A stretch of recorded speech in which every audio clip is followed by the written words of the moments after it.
Hi, I'm Pete Seligman. Welcome to the next season of our podcast, Measure Up with SRO Technology. In this season, we'll delve further into the world of measurement, and I'll introduce you to the rest of the management team here at SRO. We're really passionate about industrial measurement, and we service customers across the food and beverage all the way to the mining and resources sector. Let's get stuck into this next season.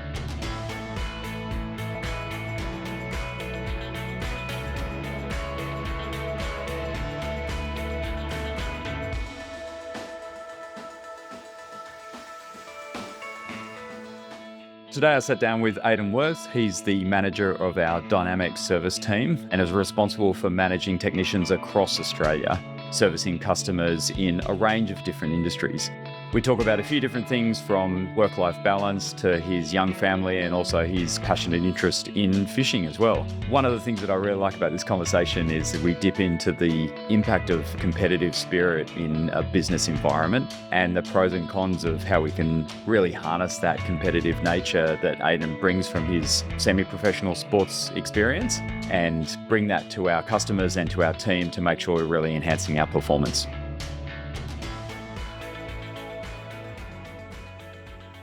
Welcome, Aiden. Thank you. How are you feeling? I'm not too bad. Have you been on a podcast before? Never, first time. Oh, there you go. There you go. Long time listener, first time guest. Thank you very much for your time. Appreciate having you on. We're using this opportunity to try and get to know some of the guys in the SRO team, and we've spoken to a few of them already. And it's been really interesting having the opportunity to not only see what people are excited about in terms of the business, but also learn a little bit more about each of the members of the team and kind of where they've come from, a bit about their background. So you're heading up our dynamic service team, which is the biggest and most established part of the business, given that's where SRO started 40 years ago, was exactly in that space. But before we get into that role, why don't you tell us a bit about where you came from? Like, where did you grow up? Okay. Yeah, like take us right the way back. Yeah, I'm originally from a town called Harvey Bay, 3.5 hours north of Brisbane. Was a seaside town, it's more of a city now. Grew up there through the school system, of course, playing sport, fishing, usual things you do in a beachside town. Sport and fishing make up a big part of your growing up there? Yeah, so my dad was a president of the local soccer club. So I spent a lot of my childhood soccer. I was very into cricket as well.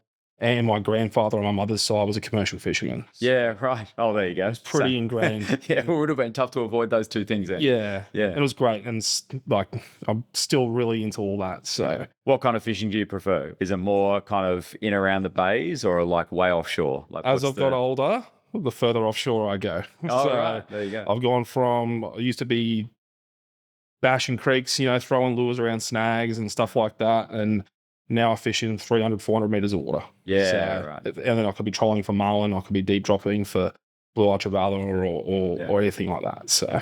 And you still find good opportunities to get out there, or how do you get that balance right? Getting the time, because you've got young kids. Yeah, it's 2 kids makes it tricky. You usually have to plan in advance, and you can't plan weather.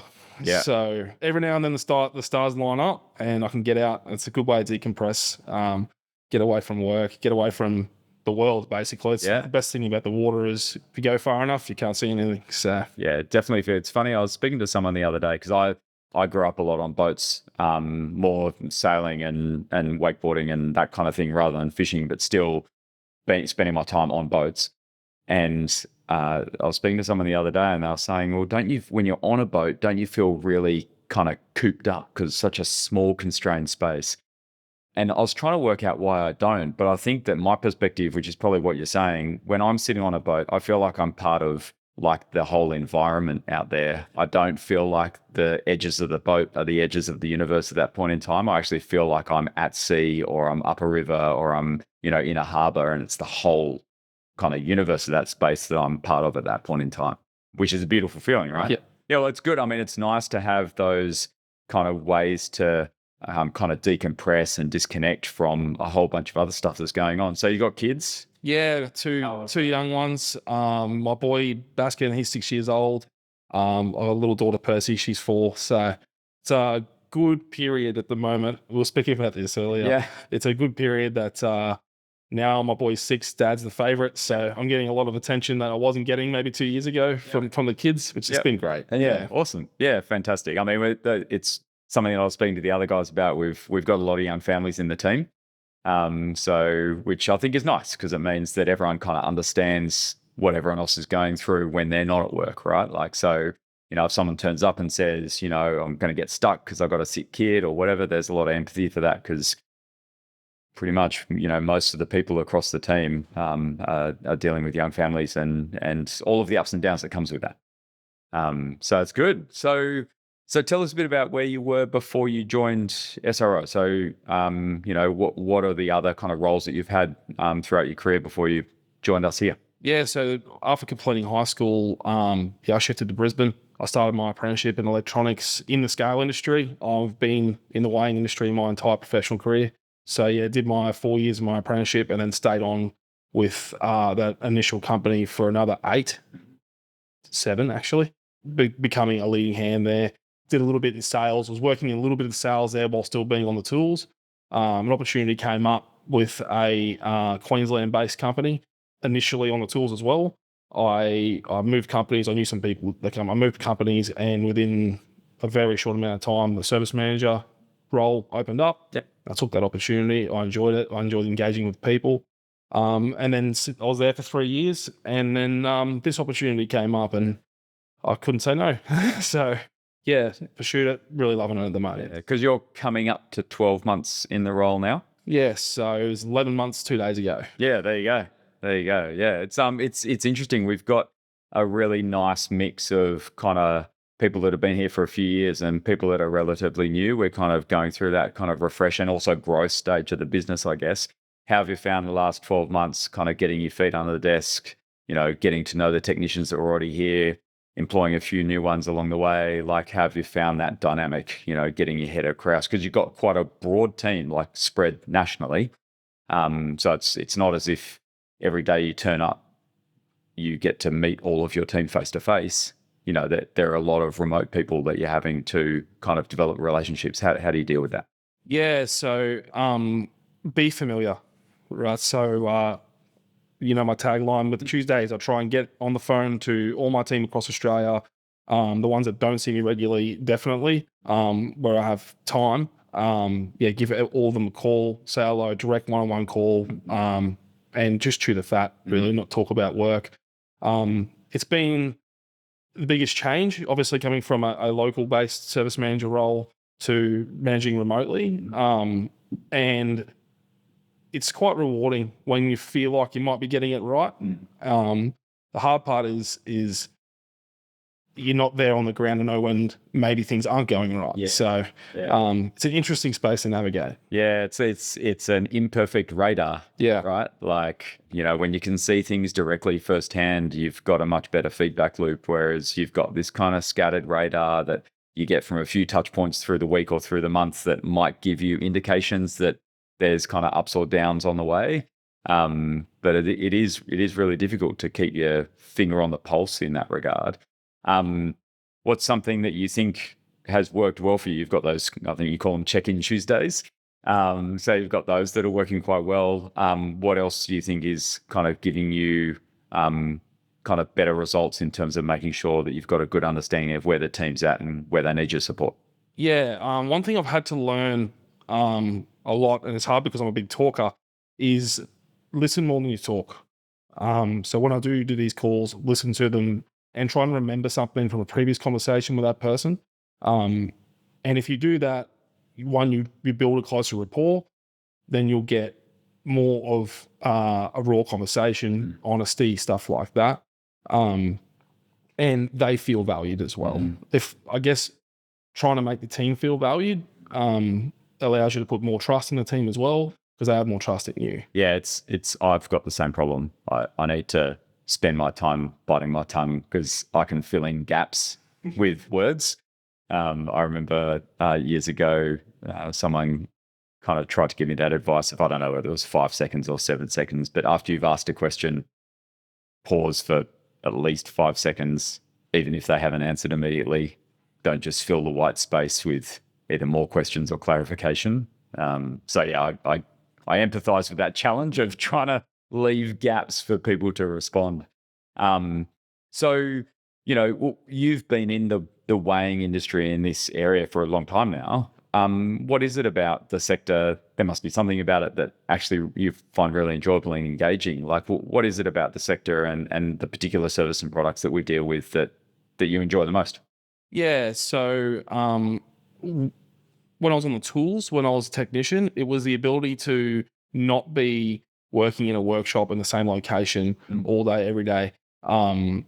Going out to different sites, sometimes work on different types of scales, different weighing equipment, metal detection, stuff like that. Getting variety is the spice of life, right? That's definitely, as far as when you're on the tools, as a technician, the most rewarding thing. In the management space, sorry, I'm a people person, and just try and make relationships and engage with people. Yeah, I love it. So Yeah. One of the things, I mean, you played cricket at quite a high level when you were younger. I imagine that somewhere either deep in there or maybe on the surface, there's quite a competitive spirit. yes, I have to keep it in check. How do you find that competitive spirit kind of has an impact on the way in which you operate from a business perspective, but both the pros and the cons? Because like you said, there are some parts of that you need to keep in check at times, but there might be other times when actually it serves you quite well. Yeah. So on the balance, being competitive is a good thing, I think. You strive to make a goal, make your target, make your budget. If there's something else I can squeeze in this month to win, I want to win. And I don't want to win for me. I want to win for our team. I play very little individual sports. All my sports are team sports. And that holds me in good stead because it means my intentions are right. Yeah. You know what I mean? Like my intentions are good, but all I'm trying to do is get this to a point where we can win. We can win the game, whatever the game is. Is it making budget? Is it getting this site? Yeah. Is it moving the chess pieces around the board strategically? So having that competitive nature, while it's good and that fuels the fire, you can go overboard with that and then disengage people. Yeah. So it's a hard balance to really ride, I guess. Yeah, it's one of those things where I guess it's useful though for, I imagine that people in your team are very aware of that dynamic from your perspective. So, if there is sort of situations where that intensity kind of boils up, at least they'll know that it's coming from a good place, right? Like, because I know that I've really enjoyed over the last few months in particular, as we've really started to put the meat on the bone around the direction for the next 6 and 12 months of the business, and particularly for your business unit. We've started to put a few markers on the ground around where we want to get to on a monthly and quarterly basis. It's quite interesting when we hit each of those hurdles and kind of we talk about where we got to. I can almost tell by the look on your face whether or not you're satisfied with where we got to or you think we could have done better. And I really enjoy it. My older son is actually both my sons, but particularly my older son is also very, very competitive. And regardless of what the game is, there's always a desire to win. And so I think that there's, like you say, there's some real attributes there that we can, if harnessed right, can be a real benefit.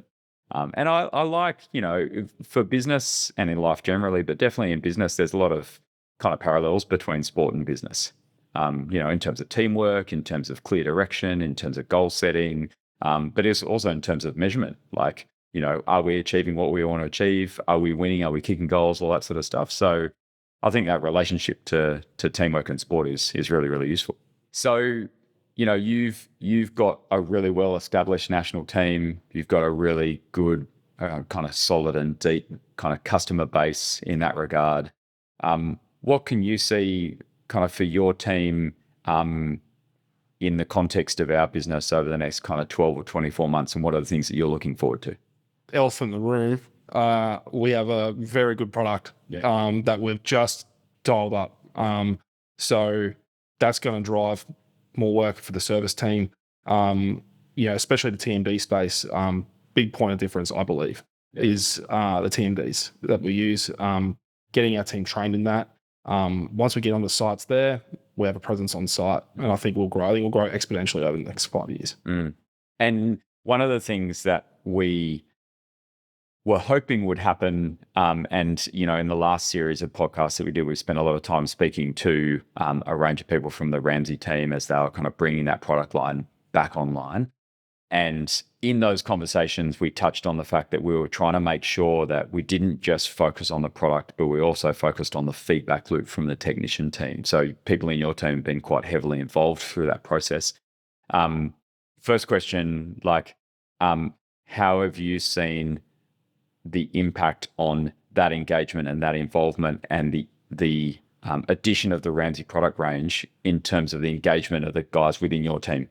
Yeah, so we have a couple of career Ramsay people in the team, and they are excited about it, and they are excited to be able to have input. And not just them, it's fed all the way through to the rest of the team. So we have people who have been in the industry 5 years, not with Ramsay, just with SRO or with someone else. Having the ability to talk directly to the person who's making the changes, Matt,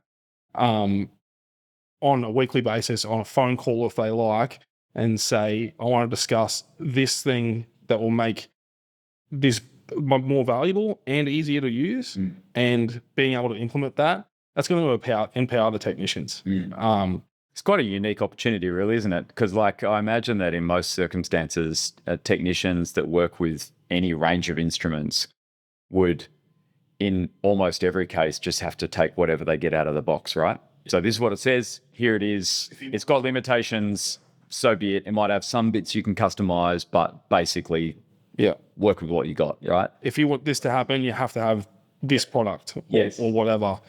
This can only do this. The ability to say, actually, I reckon it'd be awesome if we had a button here that did that, or we could jump straight from that screen to here, or in the back end, we could plug in more of these, or whatever that happens to be. The ability to be able to come straight to the horse's mouth effectively and say, hey, how about we put this on the R&D list, is quite unique. And something that a lot of the team probably wouldn't have had before. So it's also a bit of a learning process, I guess, for those guys, is to kind of how do I identify those things and then get that feedback loop coming. And also for the team on the Ramsay side to work out, okay, now we've got all this feedback.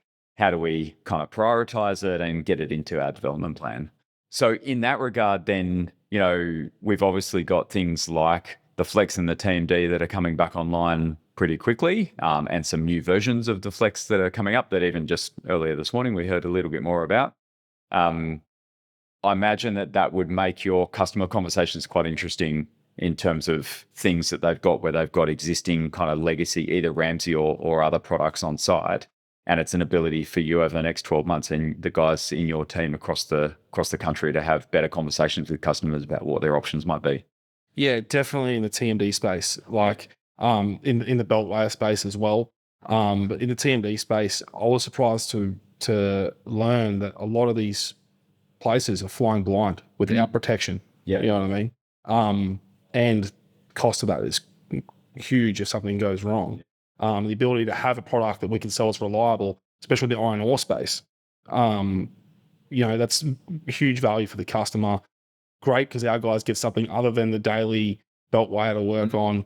I think it's terrific. Yeah, awesome. Fantastic. So thanks for your time today. Really appreciate it. Outside of work in 2025, anything else in particular you're looking forward to this calendar year? Yes. So I had no holidays other than Christmas last year. Yeah. Trying to get back to having a slightly higher work-life balance. Yeah. I've already taken a little mini holiday last weekend, actually. Got to the beach, got time with the kids. Yeah. Tried to switch off from work as much as I could. Just looking forward to more of that and the year of finding the balance for me outside of work. Yeah. Well, I guess being 1 year in and kind of getting your feet under the desk and investing the time to make sure you kind of understand which way's up, and then kind of taking this year to keep focusing on that balance. Great objective. Sounds good. Cheers. Thanks, mate. Thanks for listening. Really hope you enjoyed that episode. It wouldn't have been possible without your support of our pilot series. If you missed any of that, check it out on your favorite podcast platform. or visit our website at www.srotechnology.com. And remember, keep measuring up.